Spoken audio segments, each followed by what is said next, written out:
First dear special education hearing impairment program code P01 का paper जो हमारा है इंट्रोडक्शन टू डिसेबिलिटी का आंसर की है। पहला जो क्वेश्चन है ये मल्टीपल चॉइस क्वेश्चन है।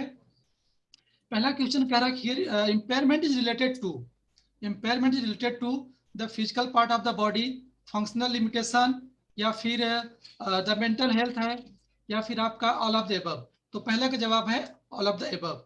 दूसरा क्वेश्चन है dot dot dot is the most common prenatal causes of disability, exposure to alcohol, exposure to toxins, oxygen deprivation, या रेडिएशन सच एज एक्सरेज। तो दूसरे का जवाब हमारा है B is a correct answer. B is a correct answer. अब तीसरा देखते, तीसरा सवाल है the number of disability include in RPWD act 2016 is 21, 25, 12 या 30। तो तीसरा का आंसर जो है वो इसमें शामिल किया गया था, डिसेबिलिटी को 21 पर डिसेबिलिटी को इसमें शामिल किया गया है। तो तीसरा जवाब होता है ए। Which of the disability listed below was presented in the act before RPWD Act 2016? Dwarfism, acid victim, hearing impairment या थैलेसीमिया। तो चौथे का जो एक्यूरेट आंसर है वह बी है। बी में दिया hearing impairment. Hearing impairment is a correct answer. पांचवा है sensory neural hearing loss involves problems. Sensory neural hearing loss involves problem में पहला with the inner ear and hearing nerve, with the middle ear, blocked of the external canal, movement of ossicles. तो पांचवा का जो जवाब है वो ए है। आगे बढ़ते हैं, छठवां देखते हैं। छठवां है a person with mild retardation has an IQ below 20 or 25, between 20, 25 and 30, 40, between 50, 55 to 70, between 35, 40 and 50 to 55। तो छठे का आंसर हमारा है बी, बिटवीन 50, 55 टू 70। ठीक, आगे देखते हैं। सातवां प्रश्न है कि a group of disease that causes progressive weakness and loss of muscular mass is। ये कहता है कि multiple sclerosis, muscular dystrophy, amyotrophic retinal sclerosis या none of the above option mentions here. तो सातवें का आंसर जो है वह सी है, muscular dystrophy. India has dot dot dot national institute working for the rehabilitation of PWDS। तो कितनी संस्थान है? 9, 7, 8, 5। तो आठवें का जो सही जवाब है वह ए है। भारत में 9 नेशनल इंस्टीट्यूट है जो वर्क कर रहे हैं PWD एक्ट के लिए। फिर हमारा नेक्स्ट प्रश्न है नौवां प्रश्न कहता है मोहित as 10 is not doing well in his academic day where he used to do before his father passed away. Recently, it may be causes of emotional disturbance, learning difficulty, special disability, या none of the option mentions here। तो 9वें का जो accurate answer है वह emotional disturbance है। ठीक, 10वें का जवाब हमारा है। 10वें में देखते हैं पहले प्रश्न, which of the following is considered as important in early identification? Early screening, knowledge about schemes, early intervention, awareness about assistive device। 10वें का जो जवाब है वह बी है। B is correct answer. ठीक, यहां देखते हैं इसके आगे हमारा प्रश्न है दूसरा, ट्रू एंड फॉल्स में हमको जवाब देना है।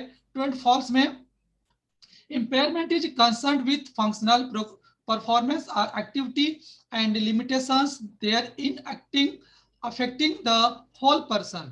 इसमें कहा सही है गलत है, तो यह इसका जवाब है सही है। फर्स्ट इज करेक्ट, सत्य है। And specific learning disability can be cured, no, यह असत्य है। तीसरा है early intervention consist of multidisciplinary service to promote child's health and wellbeing, तो इज करेक्ट, सत्य है। RPWD Act 2016 increase the reservation in government jobs to 5%, no, गलत। The NGO is play an important role in empowering person with disability। जो पांचवा प्रश्न कहता है कि the NGO play an important role in empowering person with disability is a correct answer। इसके आगे देखते हैं तीसरा प्रश्न। तीसरा प्रश्न क्या कहता है? तीसरा प्रश्न में बी देखते हैं। तीसरा प्रश्न क्या है, फिल इन द ब्लैंक्स है। तीसरा प्रश्न क्या है, फिल इन द ब्लैंक्स है। Dot dot dot is an example of multiple disability. तो मल्टीपल डिसेबिलिटी में HI, VI, LD plus deaf blind. Type of hearing loss is curable in majority of the patient. दूसरा में है तो यहाँ mild बच्चों के लिए होता है। तीसरा, the full form of NIEPVED। तो इसका फुल फॉर्म है national institute of empowerment of person with visual disability, दिव्यांगजन। चौथा, the IQ of a child with profound intellectual disabilities in the range of up to 20 to 25। ठीक। पांचवा है, in children with dyslexia the main challenges is reading and spelling. जो dyslexia से बच्चे ग्रसित होते हैं उनके लिए बहुत बड़ी चुनौती है रीडिंग एंड स्पेलिंग। हम नेक्स्ट प्रश्न देखते हैं। यहाँ तक आपका ऑब्जेक्टिव प्रश्न था। इसके बाद हम यहाँ पर आगे का प्रश्न आपका कुछ एप्लीकेशन लेवल का, हम उस पर डिस्कस करते हैं। पहला प्रश्न है आपका कि difference between impairment, disability and handicap. Different between impairment and disability and handicap. तो इम्पेयरमेंट का जो मतलब होता है वह फंक्शनल स्ट्रक्चर। अगर किसी बॉडी के फंक्शनल और स्ट्रक्चर कोई उसमें लैकिंग है तो हम वहां पर इम्पेयरमेंट शब्द यूज करते हैं। और अगर डिसेबिलिटी हम यूज करते हैं, डिसेबिलिटी में होता है कि कोई व्यक्ति का जब कोई एक्सीडेंटल इंजरी या इस तरह से कोई दुर्घटना में कोई चीज उसको हो जाती समस्याएं, तो वहां पर वो डिसेबिलिटी होती है। देन हैंडीकैप, हैंडीकैप जो होता है ये डिजीज की वजह से होता है। ठीक है, यह ICIDS जो है उन्होंने प्रमाणित किया है कि ये सारी चीजों को हम क्लैरिफिकेशन कर सकते हैं।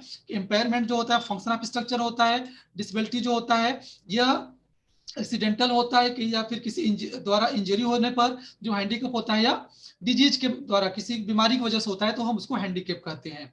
फिर आपका आता है नेक्स्ट आपका है कि types of learning disability. Types of learning disability में कुछ विभिन्न विभिन्न टाइप हैं, जैसे डिस्ग्राफिया, डिसलेक्सिया, डिस्प्रैक्सिया, डिसकैलकुलिया। ठीक है, तो आप इसका भी टाइप्स ऑफ लर्निंग है। And role of special educator in early intervention. तो रोल ऑफ स्पेशल एजुकेशन जो है अर्ली इंटरवेंशन में इसका बहुत बड़ा रोल होता है, क्योंकि विशेष शिक्षक की आवश्यकता होती है। क्योंकि जितना शीघ्र पहचान कर लेता है बच्चे को कि हाँ इसको यह समस्या है, उतना जल्दी उसमें क्या होता है, हस्तक्षेप करता है। क्यों? क्योंकि जिससे वो अगर जितना जल्दी हस्तक्षेप करे उसमें उतना जल्दी उसमें सुधार देखने को मिलता है। ठीक है, इस तरीके से स्पेशल एजुकेटर का बहुत बड़ा रोल होता है। देन आपका चौथा प्रश्न है कि ऑटिज्म स्पेक्ट्रम डिसऑर्डर जो बच्चे होते हैं, जो ASD बच्चे होते हैं, उनकी क्या विशेषताएं हैं। तो जो ASD बच्चे होते हैं उनकी डिफरेंट डिफरेंट टाइप की विशेषताएं हैं। उसमें से कुछ विशेषताएं मैं आपको बता दे रहा हूँ। जैसे उसमें लैक ऑफ एबिलिटी, किसी कार्य को करने में क्या हो वह सक्षम नहीं होते हैं। ठीक है, या फिर वह कोई कार्य करते उसको बार बार क्या करते हो, दोहराते हैं। या फिर वह जो व्यवहार करते हो क्या होता है, थोड़ा हाइपर होता है, थोड़ा वो गुस्सैले टाइप बिहेव करते हैं। And role of community in empowering PWDS। जो समुदाय है, समुदाय का रोल भी हमारे PWD जो बच्चे होते हैं उनको, उनके लिए बहुत बड़ी भूमिका होती है, क्योंकि समुदाय ही उन बच्चों को मुख्य धारा से जोड़ने में स्वीकृति प्रदान करती है और उनको एक्सेप्टेंस देती है कि हाँ you also part of society के हैं। तो आप भी हर ईच एंड एवरी वर्क है या फिर कोई जो भी आप एक्टिविटी होती है समुदाय में, आप उसमें अच्छे से पार्टिसिपेट कर सकते हो। आपका छठा आंसर कहता है need for teacher to understanding disability in children. कि जो बच्चे डिसेबल हैं उनको टीचर के लिए क्या जरूरत है समझने की। कि बच्चा अगर डिसेबिलिटी से ग्रसित है, ठीक है, तो टीचर को अगर समझेगा, अगर टीचर समझेगा तो उसके लिए भी उसमें बहुत सारे फायदे होते हैं अगर टीचर समझ लेता है। क्योंकि उनमें टीचर को पढ़ाना है, टीचर जो पढ़ाना है तो according to child, according to जो स्टूडेंट है उसके हिसाब से हर चीज वो उसमें सेट करेगा कि हमें कैसे इसको टीच करना है, इसके साथ कैसा व्यवहार करना है, इसके साथ हमें कैसा कंटेंट को प्रेजेंट करना है, इसके साथ हमें कैसी टीचिंग मेथोलॉजी यूज करना है। क्योंकि जब टीचर यही समझ पाएगा तो सारी चीज नहीं कर पाएगा। तो यहाँ पर इसकी आवश्यकता है कि टीचर पहले उसको समझे, कोई बच्चा में समस्या क्या होगा, बच्चा और टीचर समझ जाएगा बच्चे की समस्या तो अच्छे से उसको टीच कर पाएगा। देन आपका सातवां है prenatal causes of hearing loss. Prenatal में अगर बच्चा जो है जो उसमें कारण उसके अंदर पाए जाते हैं वह जैसे अल्कोहल हुआ, अगर अल्कोहल यूजर उसकी मदर है तो उसको हो सकता है समस्या, या फिर इंजरी किसी वजह से चोट लग जाना, ठीक है, या भारी सामान उठाने से। तो विभिन्न प्रकार से भी उसके कुछ कॉजेस हैं जो प्री नेटल के लेवल में आते हैं हियरिंग लॉस के कैटेगरी में। देन आप कहता है objective of home training. Objective of home training है कि इसके माध्यम से जब बच्चे को जो ट्रेनिंग कराई जाती है, ठीक है, अगर उसको हम घर पे ट्रेन करते हैं, घर पे उसको हम उस चीज को दोहराते हैं, उस काम को बार बार करते हैं, तो बच्चे में ज्यादा इंप्रूवमेंट आता है। इस तरीके से बच्चे में, चाहे लैंग्वेज हो चाहे कम्युनिकेशन हो, क्योंकि यहाँ पर हियरिंग इम्पेयर्ड बच्चा है, तो उसको जो होम ट्रेनिंग होगा वहां पर उसका ओवरऑल ज्यादा विकास करना ही हमारा उद्देश्य होता है। सो ये आपका आंसर की था आपका फर्स्ट सेमेस्टर डीएड का 2021 का पेपर, जो आपको फुल्ली यहाँ पर आपको एक एक क्वेश्चन को आप अच्छे समझाया गया है और इस पर डिस्कशन किया गया कि इसका क्या होगा, कैसे होगा। सो आई होप ये वीडियो आपको बहुत अच्छा लगेगा। तो आप इस दिशा एकेडमी के द्वारा जो आप नॉलेज गेन कर रहे हो, तो आप दिशा एकेडमी के इस चैनल को आप ज्यादा से ज्यादा आप शेयर करो, लाइक करो एंड कमेंट करो और सब्सक्राइब करो। So thank you very much.